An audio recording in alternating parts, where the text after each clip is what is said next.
I appreciate it. Thank you so much for having me. I appreciate that. I want to say Happy Mother's Day to all of you. And there's a couple of special people that I need to recognize.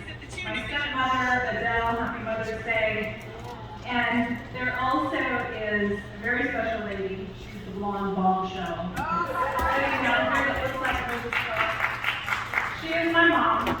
And she is in large part who I am today and what I've become. She has been an incredible mother, mentor, teacher, and I just could not have had a better mom and role model for me to be a mom to my own kids. So, happy Mother's Day.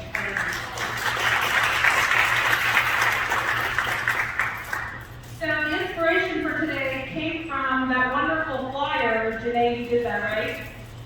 She arose. And I was thinking about times in our lives as moms that we have to rise up to the occasion. How many have had to rise up to any occasion? A tough job, a tragedy in the family, a health crisis, we had to help our kids, everybody. And if you haven't had to rise up, meet me afterwards because I need to pray for you. But we all have these situations in life where we have to rise to the occasion. When we're young, they start small. And then as we get older, they get bigger and more challenging. I remember when I was a kid, my mom put me in school a year early because my sister and I were almost 2 years apart, but she wanted us to be 1 year apart in school, so we would be close. So they put me into school a year early and they said, okay, well, let's see if she can make it, and if she does, we'll keep her going. If not, we're going to hold her back. So I kept on going and kept on learning. So I graduated a year earlier than everybody. I was 17 when I graduated high school and started college. So when I was in college, I was working for a real estate developer, and they bought some land here. I was in Santa Barbara at the time. And he and his partner bought some land here in Vegas, and they were talking about opening an office here and getting the land for me to build on. They wanted to build homes. And I said, I'll go for 6 months after I graduate college. So, but then I'll come back to California and do what I was going to do, what I was educated to do. So I came here, and I didn't know what an escrow was. I didn't know anything hardly about real estate. It wasn't what I went to school for, it wasn't what I was going to do. But I came here and I figured it out. I rose to the occasion and I figured that out. And I learned so much about real estate. So much so that I'm a real estate broker. I have been here for 30 years in the real estate business. I started my own company 18 years ago. So it's funny how things work out. And I also was thinking about these women in the Bible that God has given us as role models to teach us and show us. And I was thinking about the most famous mother in the Bible, Jesus' mom, Mary. When the angel came to visit her and told her that she was going to be with child and she was going to name him Jesus, Emmanuel, can you imagine the ridicule that happened? She was a virgin, had not been with Joseph, wasn't married, and all of a sudden she turns up pregnant. So can you imagine her talking to her friends at the time, the people in her town talking about her and Joseph and what she must have gone through and what she must have thought. And I put a note next to her name. She's courageous. We all have to be courageous at times in our lives, right? And Mary was. And God had chosen her way a long time ago. He knew that it was going to be Mary. He knew she was going to be the Virgin Mother. And sometimes He chooses us and we think we're not prepared. We think that we're not worthy. But He knows, because He's the strength in us. And He will prepare us for what He calls us to do. And I also thought of Queen Esther. And I put brave next to Queen Esther. Because Queen Esther, she saved her people. The king at the time, the king of Persia, he had made a decree that all of the Jews, they were going to slaughter all of them. And Queen Esther, she was a Jew, and she hid her heritage. She was an orphan, a double orphan. She lost both her parents. She was being taken care of by a relative. And when the king banished his wife, the queen at the time, he gathered all of the virgins and brought them to his harem back then. And he went through all of these women, and it took a year. They prepared Esther before she met the king. And they went through all this and all this process before she would meet the king. So she met him, and he loved her, and he made her his queen. But in the process, she finds out about this decree about the Jewish people, that they were going to kill them all. So she says she's going to have to stand up. She's going to have to rise up. She's going to have to save her people. So she went to the king, and she wasn't summoned. She just went. And she could have been killed, because you don't go to the king unless he calls for you back in those days. But she went, and she prayed, and she fasted, and she said, okay, Lord, I'm going to do what I'm being called to do. So she went to the king, and ended up, she saved all of her people. Was she prepared for that? No, she was just an orphan. How would she even have known what she was going to be doing? But she was brave, and she rose to the occasion. Deborah in jail. Deborah in the Bible. I put warrior next to her name. She was the only female judge back in the day, and she was a prophet as well, and she was a warrior. Israel was a battle with the Canaanites, and Sisera was the general of that army, and Barak was the general of one of the Israeli tribes. And they were battling the Canaanites. They were oppressive to the Jewish nation, for Israel. They always did it. But they said, Barak said, I am not going to go unless you, Deborah, go with us. I want to read this to you. Judges 5:7. Villagers in Israel would not fight until I, Deborah, arose. Until I arose, a mother in Israel. Deborah was called the mother of Israel. She arose, she went to battle, and they defeated the Canaanites. And then here comes Jael. She comes into the tent where Sisera was. He was the general of the Canaanite army, and she put a tent peg in his temple and killed him. So God used these women as warriors in the Bible, and none of them could know what he was going to call them to do. God doesn't call the prepared. He prepares the called. And he will take us through life, and he will give us circumstances, and he'll turn up the heat and make it tougher and tougher. But he's preparing us year by year. He's molding us. And he's testing our faith. When I was 32, I had just had my second child, and I started my own company.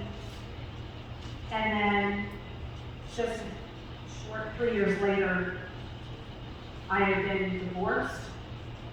My company was young, and we were headed into the worst real estate crisis in our state's history. So I was like, okay, what am I going to do? Divorce financially devastates you.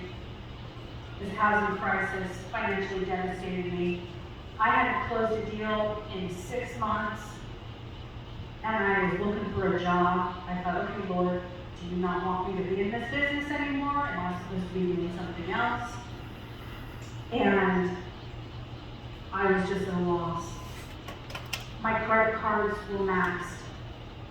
I couldn't do anything. And all I had to do, I just focused on the Lord. And I thought, Lord, you got to save me. I don't know how I'm going to get through this. I don't know how I'm going to buy groceries for next month for my kids. Nobody knows this. In fact, at the time, my mom didn't even know this. None of my family knew this. I was so embarrassed. I was humiliated. Because I'm thinking, at this point in my life, I shouldn't be in this situation. I remember I went and picked up my piggy banks in my house. And I sat on the floor in my room that night and I emptied them. And I counted every coin that I had. I had $161. So I thought, okay, this is what I have. The next day, I rose up. I got up, I got dressed, I did my hair, I did my makeup, and I went to the bank. And I put that money in the bank. And that very next month, God started blessing my business. And the clients were coming in, and I got deals in escrow. And I had one of my best years that following year, which was amazing. But sometimes when you ask for patience, when you ask for wisdom, when you ask for guidance, God's going to give you circumstances in order to teach you those things. He doesn't just give us patience, right? He gives us circumstances to teach us that. So I got out of the boat. He wanted to teach me faith. He wanted to teach me, what are we made of? How strong are you going to be? Are you going to get through this, or are you going to give up? So I got out of the boat. I had my eyes laser focused on God. That's all I had. I had no other choice. The last call you want to make is home, right? You don't want to call mom and dad for money and say, I need help. So I got out of the boat and I kept my eyes on the Lord, and He has blessed me. Got out of debt. I have money in the bank. You know, it's all different. And it's amazing when you have that faith and you walk through and keep your eyes on Him. So fast forward, COVID hit. They closed our churches. They closed our schools. They wanted to control our bodies and tell us what to do with our bodies so we could keep our jobs. They closed our businesses, told us we were non-essential. All of these things happen. There is an ideology that they now are putting on our kids. They're trying to take away male and female roles. They are trafficking our kids in this country. They are having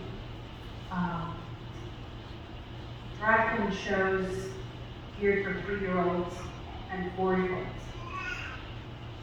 So I see this stuff happening in the world, and I started a nonprofit a year and a half ago, and this helps children in our valley, attracts kids, hungry kids, homeless people. And I've been involved in nonprofit organizations that have helped traffic kids for decades. So kids are near and dear to my heart. So when I started seeing all of this happen during this time, I thought, what am I going to do about this? Am I going to sit here and just watch them take over our kids' minds and do what they're doing to our kids? No. I hopped into politics. And I rose up. I'm running for the United States Senate seat here in the valley.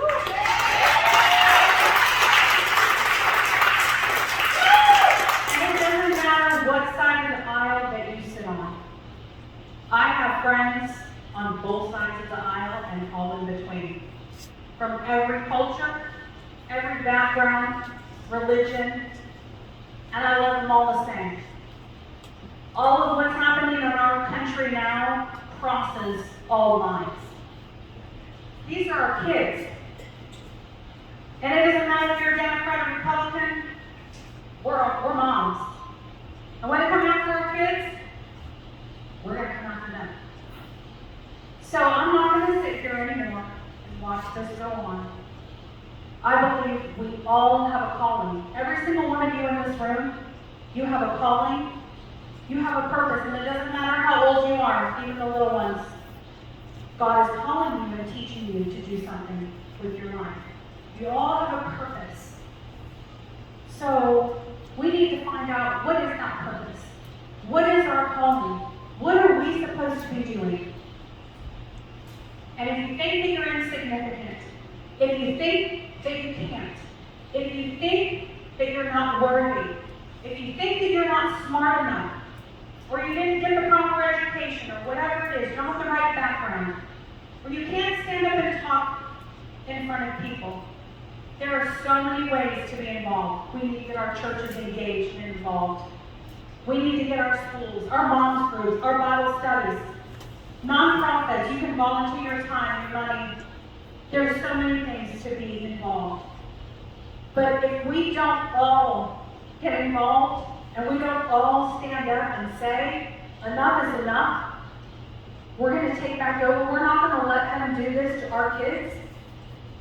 We're not only going to lose our kids, we're going to lose our country. I'm not okay with that. So I'm here to say, God gives each of you talents. He gave all of us gifts and talents. Everyone has something to do. He gave me a heart of service. I love to serve people. I've served people in my real estate business my entire career, for 30 years. I serve in my nonprofit. I serve because I'm involved in other people's nonprofits. And now I want to serve the state on the political side. So find what those gifts and talents are. Use them. Get involved. Have a voice. Rise up. We all have a duty to do that. We all have a responsibility to do that. I know there are some warrior women in this group because I know a bunch of them. So I'm just one voice. But I'm going to be a loud voice. I want to make sure it's counted. Because someday God's going to call me home. I don't know when that's going to be. That could be tonight. It could be in 50 years from now.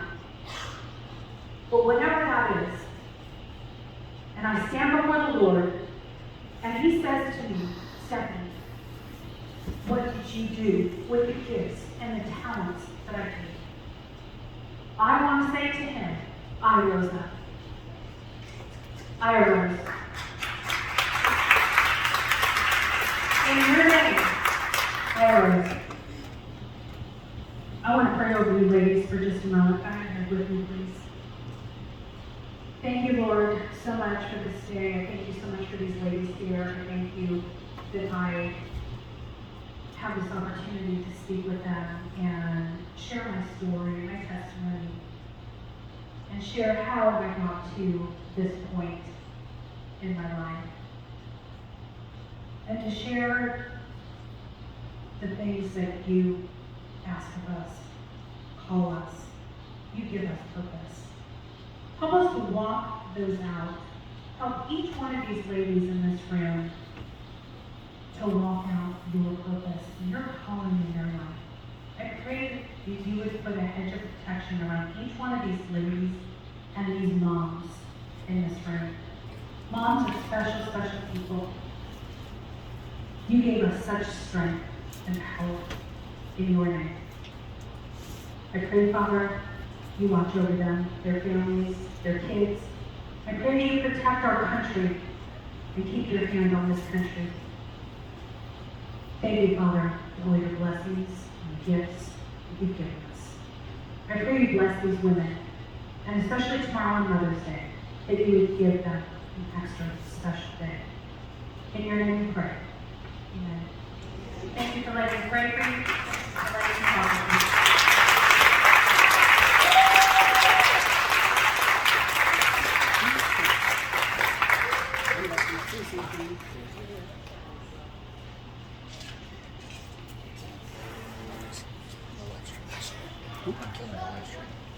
Okay. Another hand for our awesome speaker.